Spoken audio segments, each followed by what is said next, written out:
Existem momentos em que até os melhores profissionais precisam confiar nos instrumentos que utilizam. A FAM é uma empresa especializada no comércio e na manutenção de equipamentos médicos, fisioterapêuticos e de estética das melhores marcas. O seu laboratório, com certificação IPEM em metro, dispõe de modernos analisadores e conta com profissionais altamente qualificados. Venha nos conhecer, 3715-6174.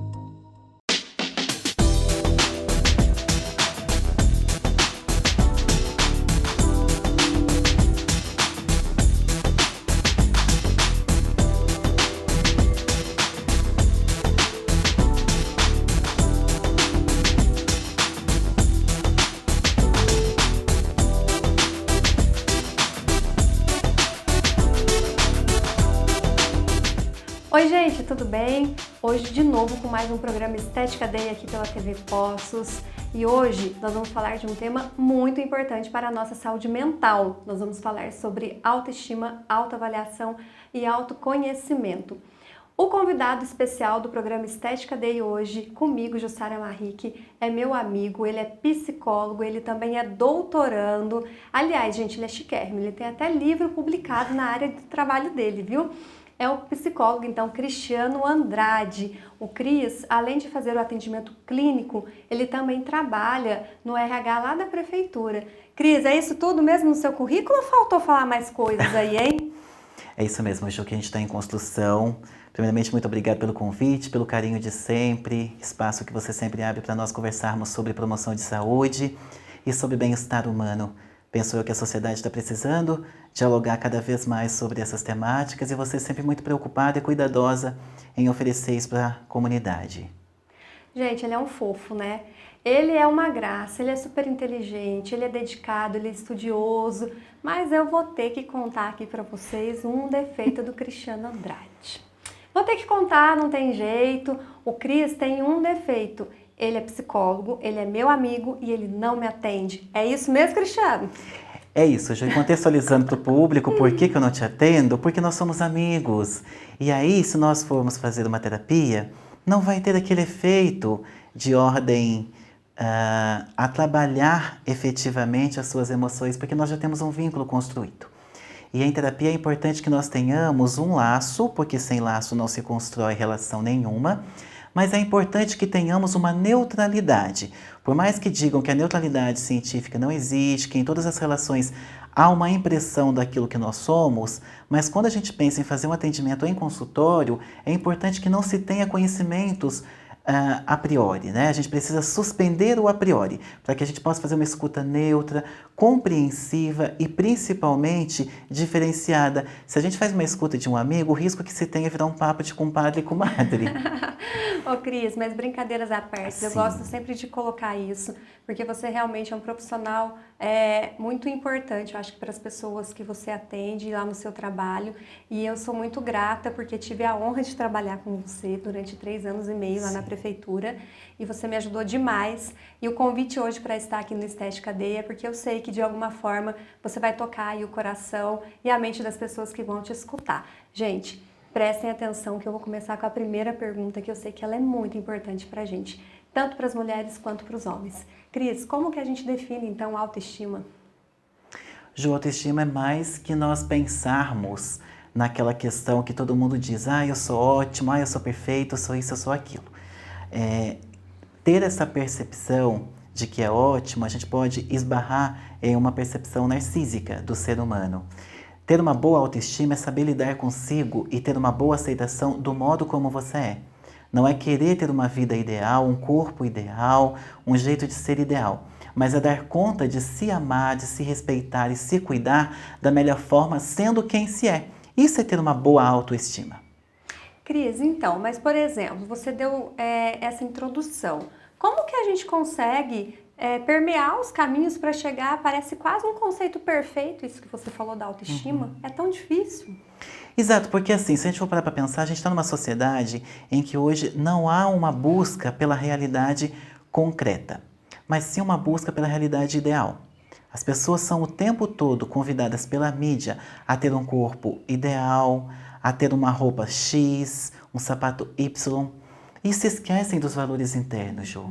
Se esquecem do alto valor, da capacidade de autorrealização, se inspiram muito nos outros e muitas vezes essa inspiração ela é um disfarce de uma grande inveja. As pessoas desejam ser aquilo que os outros são, mas como sabem que não podem, elas se sentem frustradas internamente e dizem que não têm boa autoestima. Na verdade, o que elas não têm, Ju, é autoconhecimento, porque se elas tivessem, elas se amariam como elas são. E a partir desse autoconhecimento, passariam a se dar valor. Então, assim, os caminhos para isso, primeiro deles eu diria que o autoconhecimento, tá? Fazer uma listinha todo dia de qualidades e limites que nós temos. Repare que eu não uso o termo defeitos, porque eu entendo que o ser humano não é máquina. O ser humano não nasceu para ser visto como aquele que dá defeito. E sim como aquele que tem limites, e os limites podem ser superados no seu tempo, ao seu modo. Repare bem, ao seu modo, não é o modo do outro. É do teu jeito, do teu tempo, da tua forma. Mas para isso é importante que se tenha uma congruência entre aquilo que se prega, aquilo que se deseja e aquilo que se faz. Às vezes as pessoas falam assim, eu quero ser uma pessoa mais simpática, eu tenho vontade de ser mais sorridente, mas não faz nada para que isso aconteça. Então fica naquele eterno discurso e quem fala muito faz pouco, Ju. Ô Cris, e dentro disso que você está falando, por exemplo, de autoestima, autoconhecimento, imagino que isso vai levar depois a uma autorrealização, né? Imagino que esse caminho vai sendo traçado de uma maneira linear. Mas fala uma coisa assim, a pessoa então, que ela é atormentada todos os dias pela mídia, né? Pelas redes sociais, até pelo local onde ela trabalha, e às vezes ela está nesse processo de autoconstrução, de autoconhecimento, e a todo momento ela é bombardeada com essas informações. De que forma você pode, então, ajudar essas pessoas? Boa. Eu penso que primeiro a gente precisa trabalhar a identidade dessas pessoas, né? O Antônio da Costa Ciampa, que é um grande psicólogo social da PUC São Paulo, ele tem um texto, um livro, melhor dizendo, que atende pelo nome exatamente Identidade. E a primeira pergunta que ele faz, logo na introdução desse livro, é: quem sou eu? Parece uma pergunta simples. Sim. Mas se nós formos esmiuçar detalhadamente, é uma pergunta complexa. Porque a gente não tem aquele hábito de se sentar, de olhar para nós mesmos e nos reconhecer. Eu gosto muito de dar aquele exemplo, Ju, daquela minissérie, a Chiquinha Gonzaga.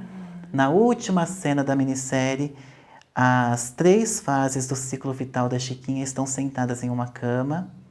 A Chiquinha jovem, que era a Gabriela Duarte, a Chiquinha na sua idade adulta de meia-idade, que era a Regina Duarte, e a Regina também fez a Chiquinha na idade adulta avançada. As 3 se sentam e conversam uma com a outra e contam o que aprendeu em cada uma das fases da vida. Que bom seria se todos nós, todos os dias, nos sentássemos numa poltrona gostosa e confortável como essa que você me oferece, para podermos conversar com a nossa infância, entender o que nós aprendemos ali, o que faltou aprender, para conversar com a nossa fase adolescente, entender como que fomos e o que poderíamos ter sido um pouco mais elaborado, de repente aonde estavam os excessos e a gente pode estar retirando. Olhar para o nosso eu no aqui e agora e percebermos aonde estamos excedendo e aonde estamos faltosos. E a partir desse olhar, construir quem somos nós. Eu costumo dizer que não dá para poder saber quem somos nós se a gente não olhar para aquilo que nós fomos. A gente está hoje aquilo que nós já começamos lá atrás. Eu sempre digo que nós seremos amanhã aquilo que a gente planta hoje. Embora a vida esteja em evolução, em transformação o tempo todo, mas não tem como eu plantar simpatia hoje e amanhã ser antipático. Gente, ele é fantástico, né? O Cris, ele começa a falar e ele tem tanto repertório e tanto conhecimento sobre a área de estudo dele que eu fico assim, fascinada. Cris, me fala uma coisa, dentro de tudo isso que você está falando, eu acho que em algum momento a gente precisa também aprender a ter resiliência na nossa vida, né? Até para lidar com situações difíceis, conseguir fazer esse caminho do autoconhecimento. Como você poderia encarar esse processo, né? Como ser resiliente nos dias de hoje? Ótima pergunta, porque a gente pensando na resiliência, a gente precisa pensar no conceito emprestado da física, que é aquela questão que, grosso modo dizendo, é como se nós tivéssemos uma pulsão elástica, que vai, mas que volta em uma mesma constância, sem perder a sua identidade, sem perder sua origem, sua essência. Hoje, eu costumo dizer que o ser humano precisa ser um ser humano camaleão, né? Tem que dar conta de fazer muita coisa simultânea e tem que tomar o cuidado para não perder a sua própria essência. E quando a gente fala em resiliência hoje, a importância é sabermos nos adaptar em alguns contextos de vida, seja aí no mercado de trabalho, seja aí entre os amigos, seja aí na escola, na família, onde for, mas nunca perdemos a nossa identidade de fato essencial que temos. Eu falo isso até com base em uma educação familiar, porque em consultório eu atendo casais, atendo família, e eu sempre digo para os pais, olha, seus filhos, eles nasceram a partir de vocês, mas eles não são aquilo que vocês são, tá? Eu sempre digo para os filhos, isso, né? Hein? Sim, Ju, porque às vezes os filhos também tendem aquela coisa de querer agradar os pais 100%, e eles esquecem que eles são homens e mulheres, e eles passam a viver uma vida desenhada, uma vida prescrita, e não uma vida desejosa efetivamente. E muitas vezes eles esquecem dessa capacidade de resiliência e passam a viver uma vida de assujeitamento, uma vida em detrimento do outro e não em favor daquilo que se acredita. Então, ter resiliência é saber adaptar o desejo que os pais trazem, respeitar esses pais, mas não viver o que os pais querem 100%. Ter resiliência para os pais é saber respeitar os filhos, mas não querer que os filhos sejam como eles são. Porque os valores inverteram, Ju. Sim. A época em que você e eu fomos criados, não dá para dizer que a época de hoje vai ser igual, né? A época nossa, a gente se levantava quando a professora entrava na escola, a gente dava bom dia de pé. Hoje em dia, mal nos enxerga quando a gente entra para dar aula, né? Bom, eu não posso falar muito porque minhas alunas, gente, um beijo aí para as minhas alunas, elas me tratam muito bem, elas falam boa noite para mim, então eu ainda tô na vantagem. Elas são queridas, eu conheço suas alunas, tenho um afeto muito especial por elas. Sim. As minhas também, que estão na universidade, que ministro na pós-graduação, em outra cidade, também são super queridas, mas a gente sabe que a escola pública não é assim, Ju. Hoje em dia o professor leva um apontador no próprio corpo, leva apagador de quadro na testa e por aí vai. Então, assim, se não tivermos uma resiliência para entender que os valores mudaram, a gente vai adoecer. E isso vale tanto para os pais quanto para os filhos, maridos, mulheres, nós, de um modo geral. Cris, muito interessante tudo isso que você está falando, mas aguenta aí mais um pouco, porque agora nós vamos para um breve comercial. Gente, não saiam daí. No próximo bloco, o Cris vai falar muito mais ainda pra gente sobre autoestima e autoconhecimento, que nos leva então ao caminho da autorrealização.